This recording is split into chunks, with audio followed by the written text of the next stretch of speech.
بسم اللہ الرحمن الرحیم۔ ایک دفعہ کا ذکر ہے کہ ایک بندہ حضرت علی رضی اللہ تعالیٰ عنہ کے پاس حاضر ہوا۔ اس نے حضرت علی رضی اللہ تعالیٰ عنہ کو سلام کیا۔ آپ نے اس کا جواب دیا۔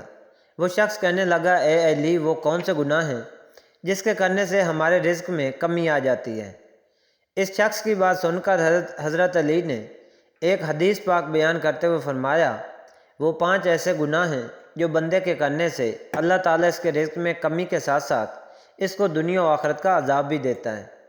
اگر ہم دنیا و آخرت میں کامیاب ہونا چاہتے ہیں تو ہم کو ان 5 گناہوں سے ہر صورت میں بچنا چاہیے۔ اس بندے نے پوچھا کہ اے علی، وہ کون سے 5 گناہ ہیں؟ آپ نے فرمایا کہ پہلا گناہ سود کا کاروبار کرنا ہے۔ آپ نے فرمایا کہ سود کا کاروبار کرنے والا اس دنیا میں بھی ذلیل و خوار ہوگا اور آخرت میں بھی۔ سود خور انسان کی کوئی عزت نہیں کرتا، وہ دوسروں کو پریشان دے کر اپنا کاروبار چلاتا ہے۔ سود خور کی جب موت ہوگی، اس کی قبر میں دفن کیا جائے گا تو بچھو سانپ اس کا چہرہ نوچ دیں گے۔ آپ نے ایک سود خور کی بات بتاتے ہوئے فرمایا کہ ایک سود کا کاروبار کرنے والا شخص کسی جگہ سے گر کر مر گیا۔ اس کے گھر والے بہت غمزدہ ہوئے۔ ایک رات بیٹے نے اپنے باپ کو خواب میں دیکھا۔ بیٹے نے اپنے والد سے پوچھا، بابا تیرے ساتھ کیا ہوا؟ والد نے جواب دیتے ہوئے کہا، بیٹا میری تو آخرت تباہ و برباد ہو گئی۔ سیڑھی سے گر کر میری موت واقع ہونا ہی تھی کہ مجھے جہنم کے گہرے حصے میں ڈال دیا گیا۔ اس طرح حضرت شیخ سعدی نے فرمایا کہ ایک دفعہ میں کسی مکان کی تلاش کر رہا تھا کہ میری ملاقات ایک سود خور بندے سے ہو گئی۔ وہ کہنے لگا کہ میرے گھر کے ساتھ والا گھر فروخت ہو رہا ہے، میں آپ کو وہ لے دیتا ہوں، اس طرح ہم دونوں ہمسائے بن جائیں گے۔ وہ بندہ کہنے لگا کہ یہ مکان بہت اچھا ہے، اس میں کوئی بھی کمی نہیں ہے۔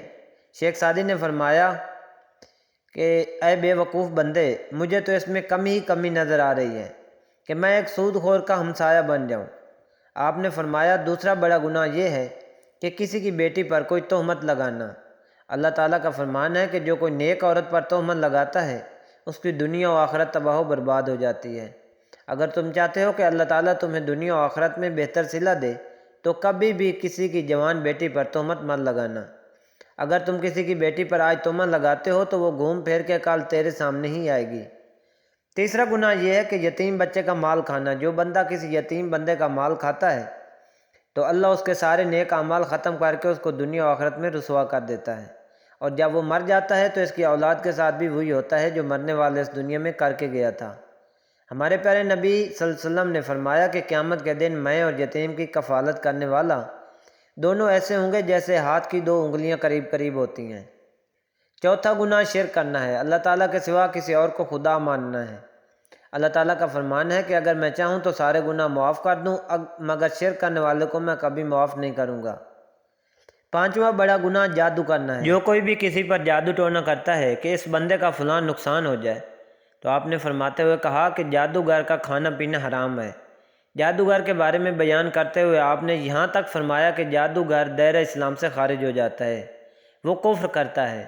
جادو اگر کسی پر کرتا ہے تو وہ ایک نہ ایک دن گھوم پھیر کر جادو الٹا پڑ جاتا ہے۔ اگر آپ دنیا و آخرت کو بہتر بنانا چاہتے ہیں تو ایسے گناہوں سے دور رہنا چاہیے۔ یہ 5 گناہ ایسے ہیں جن کے کرنے سے انسان اپنے اللہ کو ناراض کر لیتا ہے۔ جب اللہ ناراض ہو جاتا ہے تو بندہ ذلیل و خوار ہو کر رہ جاتا ہے، اور ان گناہوں کو کرنے والے کا انجام جہنم ہے۔ ہمیں چاہیے کہ ہم ایسے گناہوں سے دور رہیں تاکہ اللہ تعالیٰ ہم پر اپنا کرم نازل فرمائے۔ اللہ تعالیٰ سے دعا ہے کہ وہ ہمیں ان 5 گناہوں سے دور رہنے کی توفیق عطا فرمائے۔ مزید اس طرح کی سبق آموز کہانیاں سننے کے لیے میرے چینل کو سبسکرائب ضرور کیجیے گا۔ اللہ تعالیٰ آپ سب کا حامی و ناصر ہو۔ آئیے چلیں ملتے ہیں نیکسٹ ویڈیو میں، تب تک کے لیے اللہ حافظ۔